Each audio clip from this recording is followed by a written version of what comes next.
Plus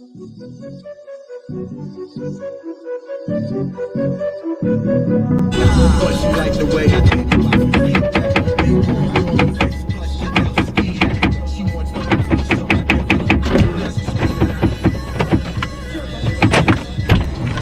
Are you ready?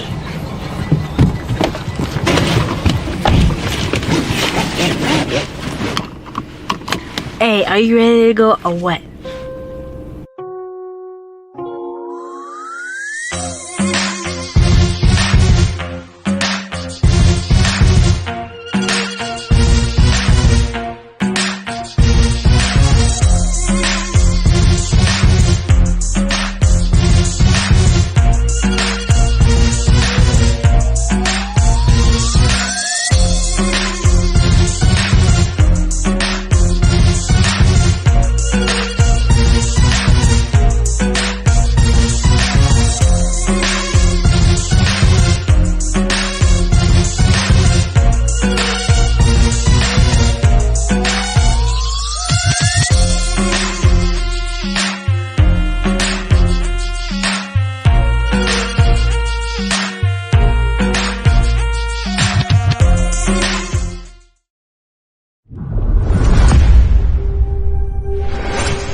You in tune to the Focuz TV1 network in the Limelight Live.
What is up, everybody? It is the American Dream, Luca Brassy, your host for In the Limelight Live on the Focuz TV1 network. With me right now is my man, Mr. LJS, coming to us from the great Miss MJ Savino. Okay, MJ, shout outs to you, dear. We love every guest that you send us. You already know that. But my man LJS here, okay, coming to us right now from Ohio, originally from Long Island, New York. So basically kind of like a neighbor to me. Okay, I'm in Albany, New York myself, man. So first question is, brother, how are you doing this evening, my friend? Dude, I'm doing good. I'm doing good. I had school today, and after that, I pretty much played God of War. I'm a huge gamer on my free time. I'm not even gonna lie.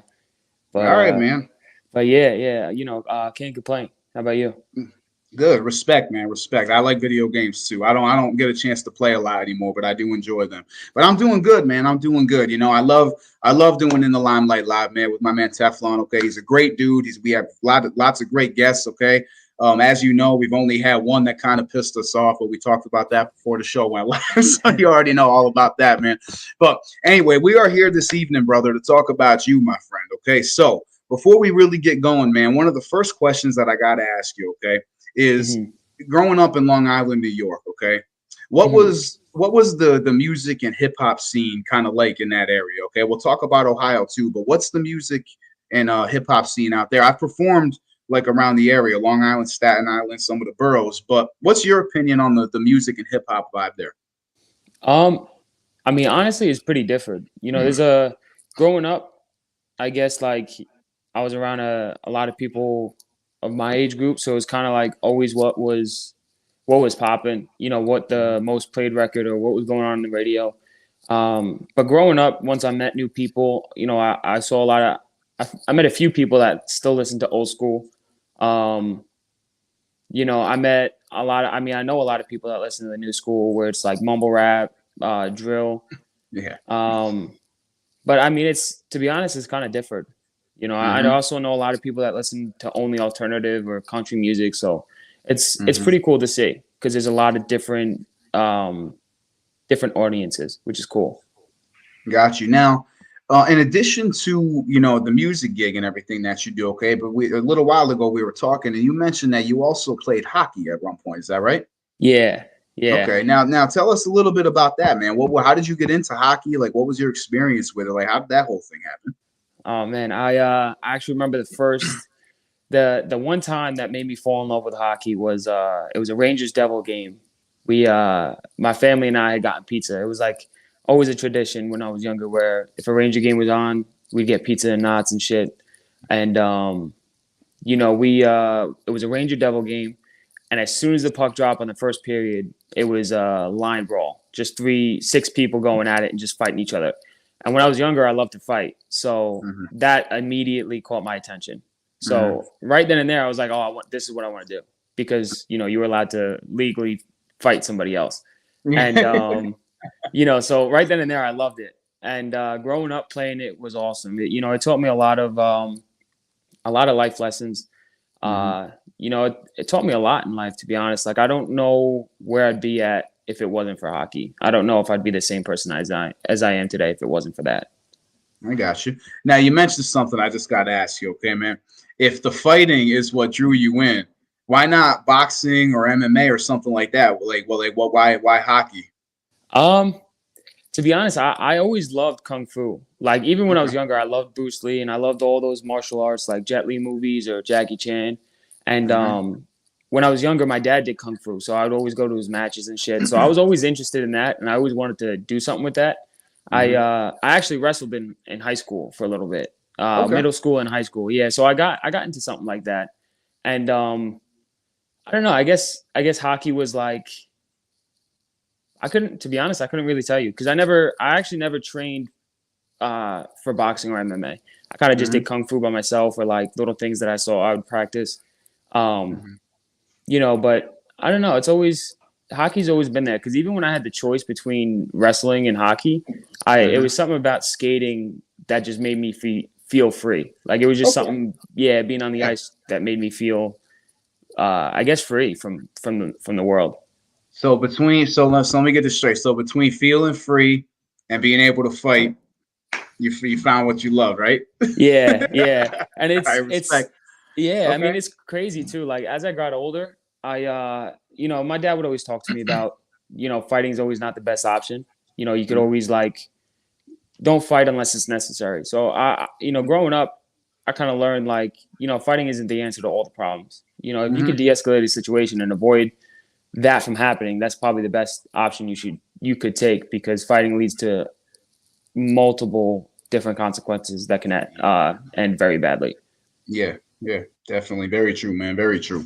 Now, currently you're in Ohio. So tell us a Yeah, little bit about what the music scene is like out there, man. What's it like in Ohio? I mean, it's got to be a lot different than it is in New York. I've never personally been to Ohio. I've been yeah. to a lot of states, but never there. So tell us a little bit about that, man. What's the scene like out there for hip hop? Uh, to be honest, I don't. The few people that I met listen to hip hop, but they don't know much as I do about it. Like I'll sit Yeah. there. I mean, I can go on tangents with people about music. Like I just genuinely enjoy listening to hip hop. I mean, for the first year of me writing, I studied it. Like I would just sit there and not even write. I would just study. But a lot of people listen to. I mean, a few people listen to country. Most people always say listen to country. I met this one dude from like heaven. I would call him a heck, like just an absolute heck. Hmm. And he was like, "Oh, I listen to gangster rap," and I'm like, "Who do you listen to?" And he just turns on Waka Flocka, and I just started dying because it was the last thing I expected. I was like, "What the hell is going on?" And it was the greatest thing to Oh, see. that's So, awesome, man. oh yeah, and I had mentioned Pop Smoke to him too. I was like, "Oh, all right, do you listen to Pop Smoke?" And he's Mm-hmm. like, immediately you turn on Element. I was like, all right, cool. Like that's actually pretty cool. So a lot of people have like different tastes in music. So I would say it's more towards country than Long Hmm. Island, but it's cool to see that people just again like just enjoy music as itself. I got you. Now, as I mentioned at the top of the show, MJ Savino's the one that kind of hooked us up. So I'm Yeah. curious, and I purposely didn't ask you this off air because I wanted to do it on air. But how did you Yeah. come in touch with her, man? How did you guys end up hooking up? Because she's a great Um, contact to have. So, yeah, actually it was my producer, B Divine, who produced the EP as well. He for I did a single, A Better Tomorrow, and I felt really like I really enjoyed how I put together that song, and at the time it was I mean I would still count it as one of my favorites that I made. Um, I put that song out, and I wanted it to like go further than my other stuff. So mhm. he was like, I'm gonna give you MJ's contact info, and just get in touch with her and see what could happen. So he had started a group chat between all three of us, and really since there, MJ has been awesome. Like, it's been going smoothly. I think there was one time that I had missed an interview with somebody, and I felt terrible about it because I like to stay on my shit. I like to, if I make a promise to somebody, I like to keep it. And she even said not to worry about it, like it's okay. And she, it was dope. She's definitely really cool to work with. And how long you guys been working together for? Um, I want to say since May. Since May. Okay. All right. Yeah, Cool, man. something Cool. like that. Yeah, I've gotten so many different like connections and stuff just through her alone. You know what I mean? And she's like I said, man, she's great contact to have. So again, shout outs to you, MJ. But Yeah. folks, right now, what we're about to do, okay, we're going to go to a quick little commercial break, okay? But please do not go away, all right? Because when we come back, we're going to be getting more from Mr. LJS, okay? We got a video coming up at the end of the show, okay? We're going to talk a little bit more about that when we come back. So do not go away, folks. Stay with us.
This is Dr. Lee, and you're in tune with the Focuz TV 1 network.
Peace from the true and living God, supreme intellect.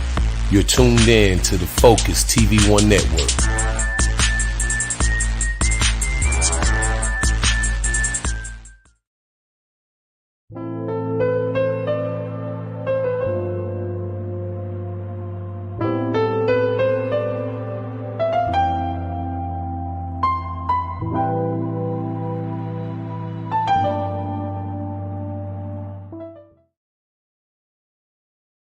Call McLaren, call Master Alpha 107. It's McLaren, go ahead, please. Hey, McLaren, we got a party one comma for you. Let me know when you're ready to copy. Go ahead, I'm ready. I got a male patient coming in, mid-60s, I'm guessing. We got on scene, found the patient to be...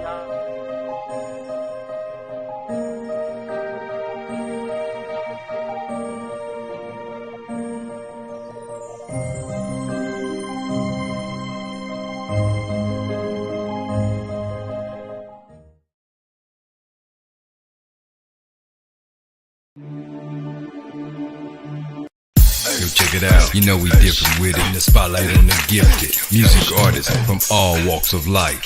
Yeah, that's right. It's your time to shine. On the Focuz TV1 network. With your man, Teflon, the creator, Taylor. The Countdown Show. Powered by Focuz.media. www.focuz.media.com.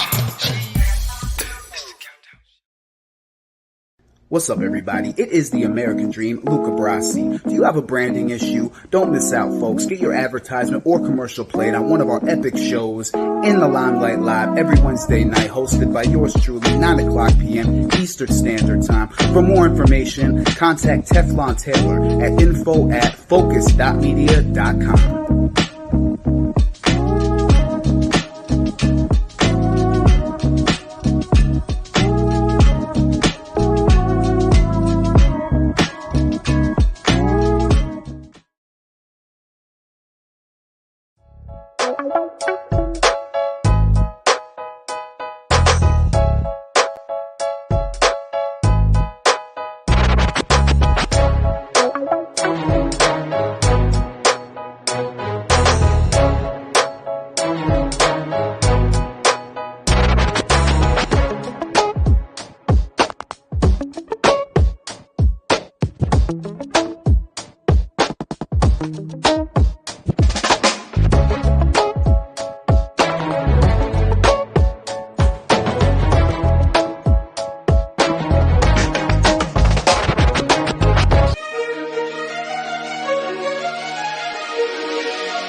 What's up, everybody? Welcome back to the show. The American Dream, Luca Brassy in the building with me now. It's Mr. LJS. What is going on again, my brother? Everything's still good since the last time we talked, about 2-3 minutes ago?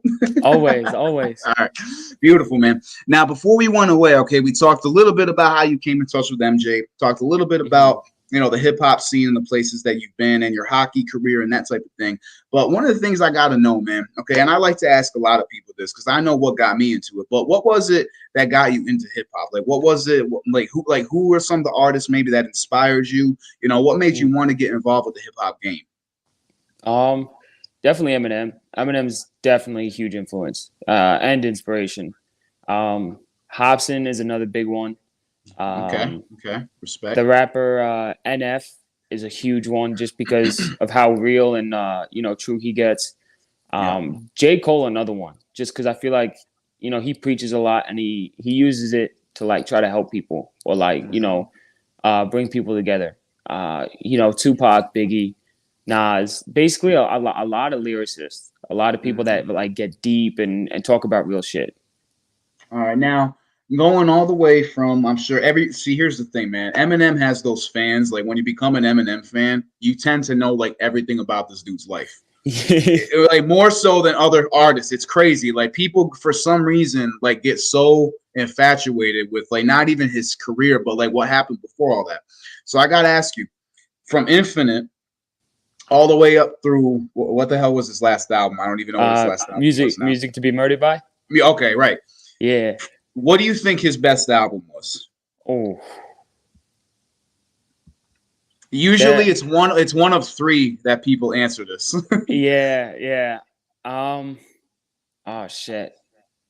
See, like to be honest, I know a lot of people didn't like this album, but my personal favorite was Relapse. I loved Relapse. Relapse. Yeah. I mean, Okay. I know he doesn't like it because of the accents. Like he's talked about it a few times in the songs Yeah. and Right. interviews. Yep. Personally, I like it a lot just because of his wordplay, and I thought it was Hmm. cool how he bent certain words to make words rhyme. Personally, I Hmm. thought that was cool. But like, I gotta say, uh, the Eminem show. Are like, it's tough between the Eminem show or Marshall Mathers LP1. It's one of Okay. those. Yeah, it's one of Okay. those two. One of those two. Usually, when I ask people that question, I take that back. There's four, really three, but four because people throw that fourth one in there. It's usually when I ask somebody that it's either the Eminem show, Marshall Mhm. Mathers LP1, Yeah, Recovery, or yeah. Marshall Mathers LP2. Oh, So those are yeah. usually the big four. And for some reason, bro, like I listen to the Slim Shady LP and I listen to this and I'm like, I don't get it. Like what did people love about this album so damn much? I'm like, That is. is it just like all the crazy ideas and the stuff that he said? Because if you listen to that album and then you listen to stuff after that, it's like night and day. Like his flow is Yeah, different. Like he's matured as an artist, but like that album made him huge. It went triple platinum. You know what I mean? yeah. Probably way more than that now. But yeah. So anyway, I'm glad that you threw those other couple ones in there. You know what I'm saying? But Relapse is not one that you hear very often. You know, so respect on that, man. And I gotta say something else, man. You mentioned Hobson, Yeah, right? Now there's an yeah. artist that I don't hear a lot about. You know what I mean? I love him too. You know what I mean? Like I heard Mhm. like Ill Mind of Hobson 5 Oh, was the record that got me really feeling him. I was like, all right, you know what? I've seen a couple of his videos before that, like the Ill Mind 4, and then the mhm, first couple freestyles that he did, which I thought were funny. So I'm like, yeah, he's funny. But when I heard Ill Mind of Hobson 5, I was mhm. like, all right, there's a little more to this dude than actually meets the eye. And I started really getting in his stuff. So what was it about him that drew you in? Um, to be honest, like years ago, I heard this one song with him, Tech Nine, and B.O.B. M.I. Mm-hmm. Psycho, and I liked his verse on that. And then NF came out with the song uh, "Lost," Mm-hmm. and that's what really made me like dive into Hobson. That it was Mm-hmm. that song, and then the song that made me fall in love with him was "Black Sheep." Okay. Because I mean, I enjoyed a lot of his, like I really enjoyed all of his songs, and then I heard Black Sheep at like Mm-hmm. I don't even know when. I was really like, at that time life was hitting hard, and I felt like I was alone going through Mm-hmm. whatever I was going through at that time, and it was something about that song that made me feel like I'm not alone. Like it's okay to feel Mm-hmm. like this, and not. It's not. I'm not gonna feel great every single day. So Right. I got to say, Black Sheep was the one song that made me feel like just that. That's what really grabbed my attention. I got you. I got you. Now, when you do live performances and stuff, do you perform solo? You got a hype man? You got a dance team? Like how, like when people come to see LJS perform, what can they expect from one of your performances? Um, I mean, to be honest, I'm still new. I'm still very new to it. So Mm-hmm. there's definitely some work that needs to be done. Okay. Um, but Respect. you know, usually I'll just have a hype man. Like I've never had a full set with just myself yet, just because Okay. I don't think I've had those songs to perform on stage. I Mm-hmm. tried Verbal Psychosis on stage, and that was hard just because I Mm-hmm. gave myself no room to breathe. So Uh-huh.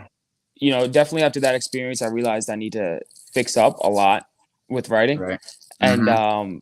but yeah, I mean, if you come, if you would ever see me at a show, it's probably just gonna be myself and maybe one other person. But if you guys if anybody from Ohio is watching, or if I perform in Ohio, it's probably just gonna be me, myself, and I. Okay, respect. I actually one of the very first songs I ever wrote, I named that. Me, myself, and I. Oh no That shit. I'm talking recording like when I was 18 on my karaoke machine before I even knew any producers or anything. I was literally just getting started. It was me, a pen and pad, my karaoke machine, and a cassette. I used to record cassette to cassette. And Oh, that's badass. that was how I did it back then, And then I met my producer, and kind of things went from there and everything, man. But just the fact that you're out there, you're performing, you got it together. You know what I'm saying? You're a fairly humble dude. You know, and one of the first things you said when you came on was you thanked us. You know what I mean? Which is more, like I said, more than some other people have done. You know what I mean? So, Yeah. and you also, man, I gotta tell you, man, you have a good attitude about this. You know what I'm saying? Not about the interview. I'm saying about everything in general. You know what I mean? Like you don't come across as arrogant. You come across as like just a good dude who wants to perfect the craft, man. And that's. And I have a lot of respect for that, man, because I'm sure you've probably met dudes, man, like I know I have, that just already think they're superstars and they haven't even done anything yet. You know what I'm saying? So have you met people like that kind of? Oh yeah. I mean, I remember when I first started, I was in a little group. We didn't really have a name, but it was like my friend group growing up. Mm-hmm. They were my brother's age, so they were like a year younger than I was. Okay. And they would freestyle and I would jump in just like fucking around. So I was never really that good. And then when I started writing, I started becoming as good as them or better because I would just study. I would study how to, I would just do all these different things. And I kind of kept my mouth shut. I would show them songs and I'd be like, yo, what do you think? Like, honestly, oh, that song sucks. I'm better. I'm the best.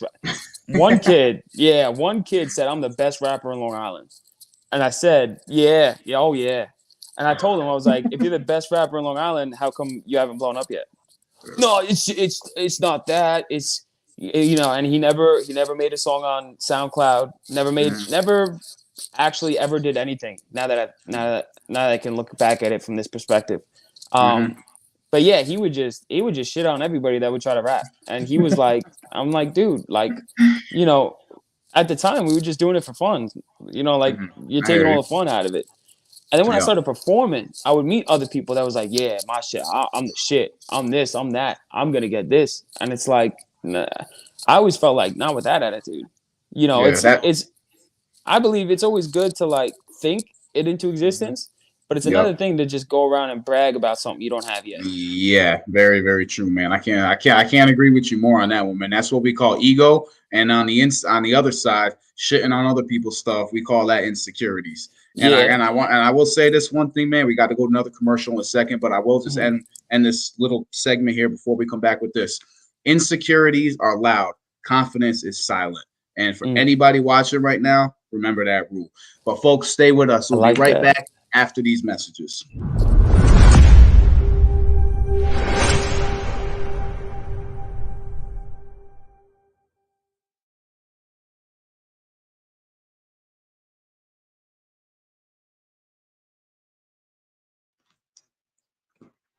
Hey, have you heard about that new show on the Focuz TV One Network? Where they be reviewing all the latest. It's the countdown show. The countdown show. The countdown show. We cue it up and review it. The countdown show. The countdown show. The countdown show. We cue it up and review it. It's the countdown show. The countdown show. The countdown show. Where we cue it up and review it. It's the countdown show. The countdown show. The countdown show. Where we cue it up and review it.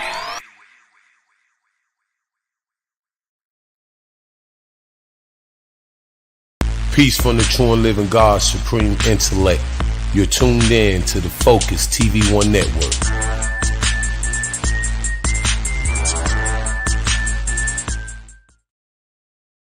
But she like the way I think about it.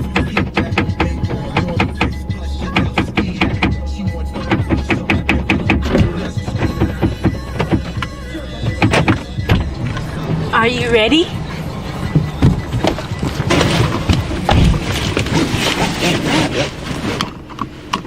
Hey, are you ready to go or what?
What's up, folks? Welcome back to In the Limelight Live with the American Dream, Luca Brassy and LJS. Now, before we went on break, okay, we were talking a little bit about people with big egos and everything, okay?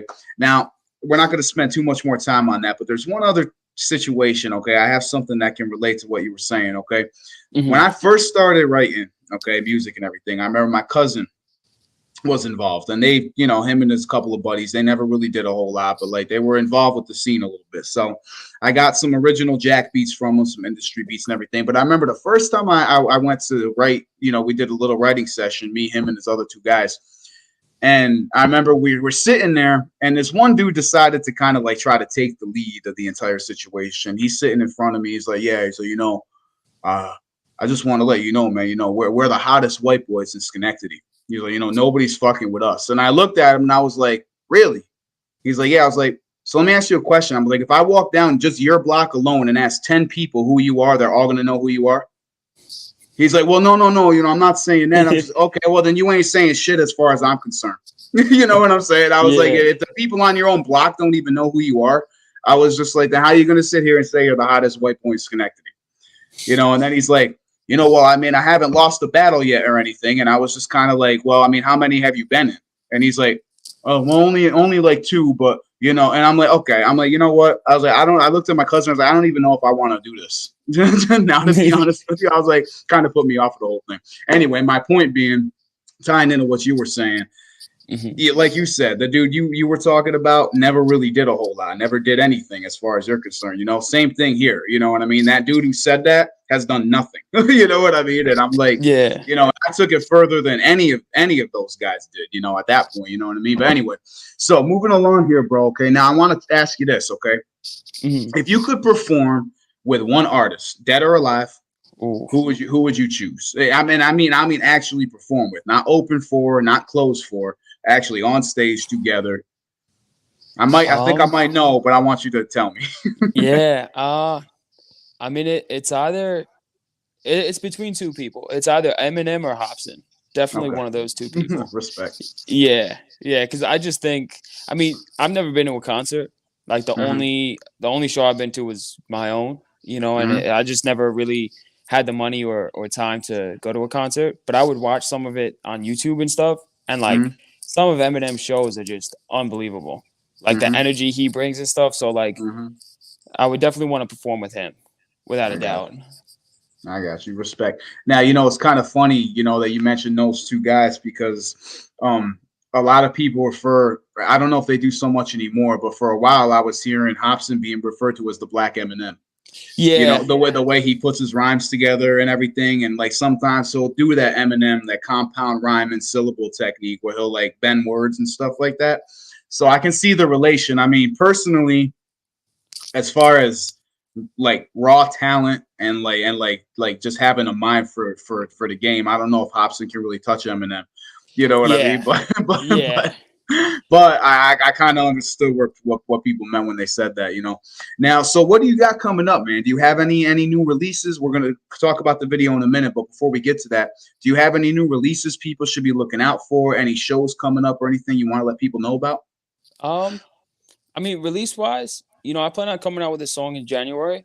You know, it's something I worked on. It's you know, a little bit more personal about me. You know, I'm not one to shy away from personal shit, but personally, I'd like to like ease into it before I just release everything out. This way, it gets people engaged a little bit more.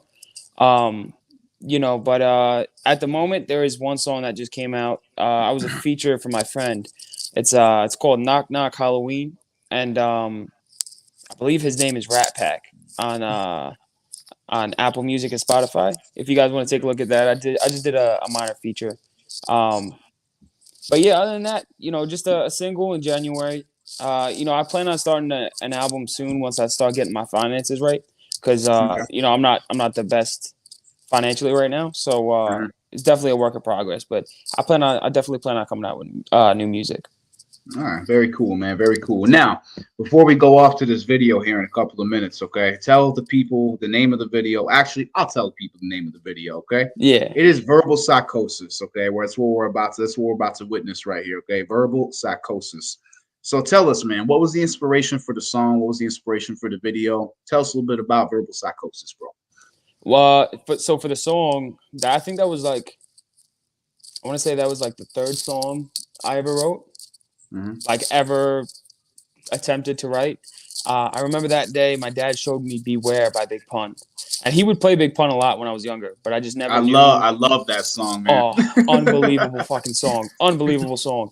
So right after I heard that song, I just looked up the instrumental and just started writing. Like immediately just started putting words together and stuff. So that was kind of like the inspiration behind it. But for the video, I was stuck on where to shoot the video to like match that kind of creepy, gritty energy. And then I remembered this one spot I used to just fuck around at when I was younger with me and my friends. So we kind of just went to that little like abandoned shack and just kind of shot the video there. Okay, cool, man. Now you said one of the magic names, man, Big Pun, bro. Oh, my big four, my four personal favorite hip hop artists is Pun, Rakim, Nas, and M. Those are my four big ones. And then my fifth, you got to flip a coin between Biggie and Pac. I can never choose because they were both better than the other for completely different reasons. Oh yeah, like I think that Pac had better song concepts and better overall ideas, but you can't mess with Biggie's flow. Oh my god, like that in the pocket, just no, you're good, bro.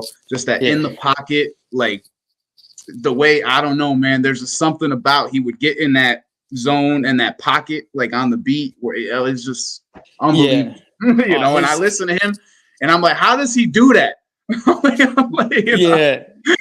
Oh yeah, and like that's what I like about Biggie. His flow was just untouchable. Absolutely nobody could touch his flow. Even the freestyle he did, I think it was a live freestyle. Him, Pac, and one or two other guys were there, but his flow was just like, what the fuck, just unbelievable. But agreed. Yeah, no, that's a good top five though. That's really really good top five. So, all right, man. So before we close out the show, brother, is there any shout outs that you would like to give people? And also please shout out your contact information to the audience, you know what I'm saying, before we go over to that video, please. Yeah, no doubt. So first shout out definitely has to go to MJ, because again, she's just unbelievable at what she does. She knows what she's doing and she's always there to help. Second shout out, my producer, B Divine. He helped a lot throughout the project, and he taught me a lot about the business end of music, and helped me a lot with my flow a little bit here and there. And you guys can find me on Instagram at LJS Official, I think it is. Twitter, LJS Official 1, and if you guys use Facebook, Joseph Stacy's. Beautiful, man. All right, so coming up, folks, right now we got Verbal Psychosis. Do not go anywhere, folks. And after that, I will see you all next week, okay? This is your boy Luca Brassy signing out with LJS. Peace. Peace.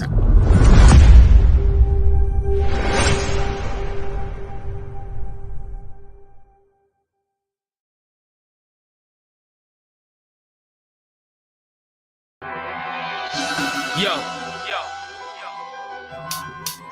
LJS, listen, I could be the new school Big Pun, but don't weigh a ton. Now whose dude is this that think mumble rap's fun? Shit's dumb, y'all bums getting in the stupid do. Sing junk, then you loot, you're a crook. See, I forgot the rest, but put us to the test. Toe to toe, I'll rap you out of fucking breath. You smoke the cess, well, I'll rock with death. Create a list of all the rappers that gotta go, then go and get possessed. Here's a tip, like a waitress or a prostitute, y'all can choose option A or B. Either way, I lose. When I kick it with the lyrics, the lyrical lyricist can't mirror this, sick of this, syphilis is spiritless, lost his innocence, rap so villainous. Damn it, are you guys even fucking hearing this? Are you listening? Well, listening and just stay tuned. The whole story of LJS is now en route as I enter the booth and introduce my issues. As a youth, I begin to choose the abusive school, cause I wasn't as cool or as smooth with all the ladies. Maybe it's cause I was lazy, I don't know. My memory's kinda hazy, but I've been going crazy daily. Not even Superman can fucking save me, but my brain may seize due to all the concussions I've endured. Got a cold heart that was once so pure, but rapping is the cure. It allows me to metaphorically choke out a whore without her vocal cords, so she won't talk back. But all my past relationships, I won't call back. I fucking fall back everything, but now I gotta fall back. Hoping soon enough I'll get a call back just to chat. But see, it's cool if it doesn't happen. I'ma stick with rapping till it's my time. I'ma take every fucking action. Rapping different factions, roast everybody, call them out for slacking, cause they be lacking in their bars, think they crying, having napkin. Now I'm really laughing, cause all you faggots thought I had no talent. You fucking rats, and I'm a falcon. I'll eat y'all for breakfast, now just have acceptance. You being better than me is like saying Helen Keller's get at hide and seek. But I'm feeling more edgy than Joe Pesci when he put the gat up to backsmith G in Goodfellas. I used to be jealous cause I wanted Isabella, but now my mom's deep with the quiet storm. Get your umbrellas out, prepare for the rain and the pain I'm going to display. With so much hate and everything that I say goes at the fake stakes. I'll take a razor blade, slice off a piece of your face, cause deep down I'm a menace. Dennis's apprentice that'll creep through any crevice to terrorize each and every one of the tenants that are perfect, thinking they ain't got a single blemish. Now wait a second, cause it's sentence made of reckon. No Eminem, but I use my words as weapons. Fuck all the people that I've dealt with in the past. Y'all can suck dick, eat shit, they kiss my ass. After that, y'all can get slashed hard enough to make a gash. Cross your nose, eyes and mouth, gotta close, mind and mouth, cause hoes lying down the words that are so wise and loud. But I'll have a slow rising mound to the top like the Han Dynasty. No signs of power, Big Pun inspired me as well as them. They taught me how to come up off the bench and be more confident than I've ever been. Y'all would never win if I can't break myself down. What makes y'all think that you ever can? Even with the clever plan, my foot in your face, meaning I'm a step ahead, but I'm off this. My mind, I've lost it. Y'all should try to heal from the soreness in your clitoris, you fucking pussies.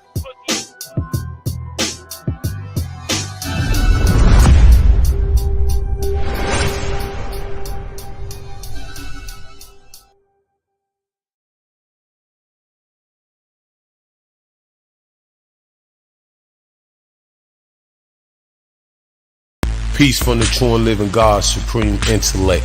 You're tuned in to the Focuz TV1 network.